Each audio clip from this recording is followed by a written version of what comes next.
All right, word of advice, don't open my Twitter right now because it's not looking good at all. As yes, we do get a ton of changes to the iPhone with the Pros and even the regular, but there's one thing that's not going to be fun. The Apple Watch Ultra is finally here, and it's honestly cool, but not necessarily what I expected. And we also got some minor but much welcome upgrades to the AirPods Pro, even if not in the package that we expected. I'm Jaime Rivera, and right about now, all we need is a Samsung ad mocking Apple for the things they've dropped right before they do exactly the same. This is Pocketnow Daily.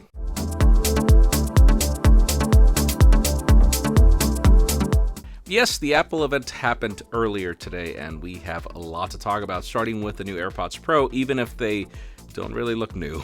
I've been waiting for these for, 3 years, but it seems all design leaks have just gone out the window.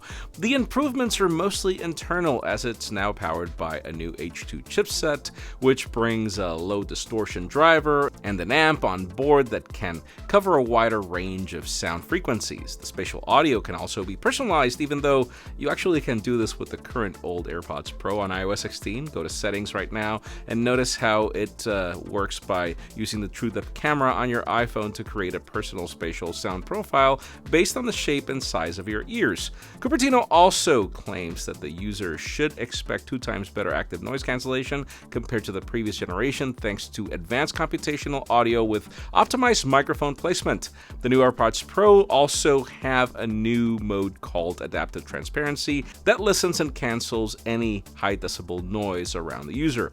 Finally, the battery life is rated for 6 hours of listening time and 30 hours in the case.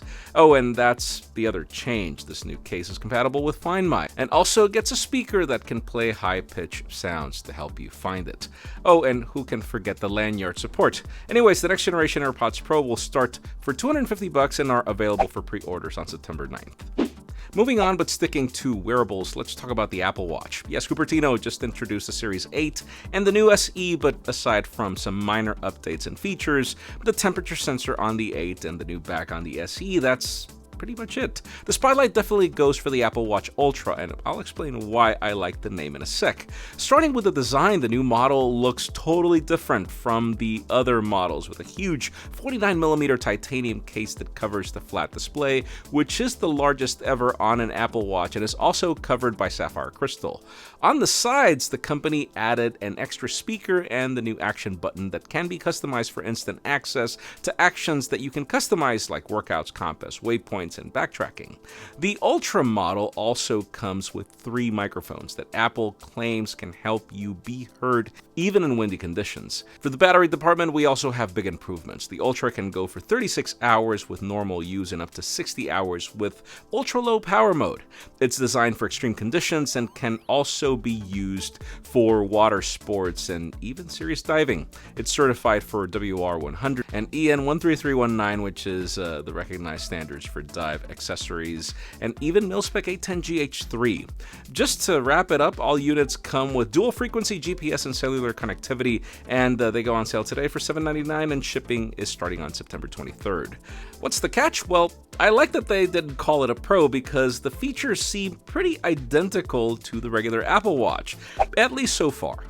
Now let's talk about iPhone 14 and iPhone 14 Plus, and yes, we'll leave the Pro models for the end. First things first, there is no new Mini, but you can still buy the 13 Mini. It's replaced by the 14 Plus model, and remember how I predicted that instead of Max. In theory, they're not much different when compared to last year's phones unless you dig deep. The Plus apparently has the best battery life on an iPhone because, of course, there's no promotion. Yes, it is last year's A15 Bionic powering the show, but it's actually the Pro version that had an extra GPU core.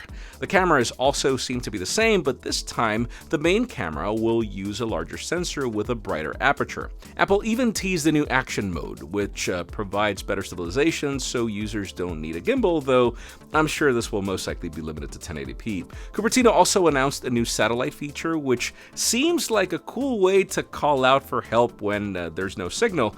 Seriously, everything was going well up until they announce that the US models will be eSIM only, which we'll discuss later. You can order the iPhone 14 starting September 9th, with the base model starting at $799 and then the Plus model going for $899. And finally, for the hottest news today, let's talk about the new iPhone 14 Pro and 14 Pro Max. Can I just say, I need to applaud Apple for finding the most intuitive way to kill the notch without killing it, and making it useful with Dynamic Island. Also, it seems their naming team was in Roatan filming Temptation Island or something. Anyways, it turns the new pill-shaped notch into a software feature which I think is kind of genius, as it gives you new ways to interact with different features. Now, sticking to the display, they come in the same sizes as last year, but this Super Retina XDR display is now capable of going as low as 1 Hz, and now allowing for pretty cool always-on display. And seriously, it wasn't until we saw the specific features of this A16 Bionic that we understood why the chip is really exclusive for the Pro. You don't really need it for the regulars, as the improvements are mostly to power these new tricks. Also, 40% increase in CPU performance, and the 5-core GPUs offer 50% more memory bandwidth, which should also result in better battery life. Now, when it comes to the cameras, we're getting a 48 megapixel main camera with a quad pixel sensor, which is their nice way of saying pixel binning. A larger 12 megapixel ultra wide is now of 1.4 micron pixels, and an improved telephoto camera with 3x optical zoom. Now, that 48 megapixel main sensor features sensor shifting OIS, and it even enables a 2x telephoto option that uses the middle 12 megapixels for full resolution photos and 4K video with zero crop.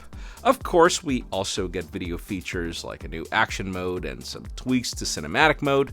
The rumored 8K video didn't happen, and nor did the price increases. Pre-orders start on September 9th, starting at $999, and yeah, no SIM tray. So in today's question, let us know, what do you think about Apple killing the SIM tray? Because I know that for the vast majority of you, it's fine. You never swap SIMs, or maybe you don't travel abroad much, but for some of us, this is a true deal breaker, and I hate the fact that Apple is providing zero information on solutions or an option for you to buy one with a SIM tray if that's what you want. Apparently, you're going to have to look for the international models, which means you're going to have to buy them from Canada or Mexico, which means you're going to have to pay more money for them, and I would not mind just paying an extra $100 just for the SIM tray if they gave me the option in the US, because that's not the price difference abroad. It's actually worse, but that's just me. Leave us a comment down below. We'd love to know your opinion. Friends, again, if you want to get the news earlier, follow us on Pocketnow.com and subscribe to our channel for more videos like this one. You can also follow us on social medias. Our extended coverage happens on Instagram, and follow me on my personal handles to see me complain about things that users actually care about. Please give this video a thumbs up if you like what you saw. I'm Jaime Rivera. Thanks so much for watching. We'll see you tomorrow.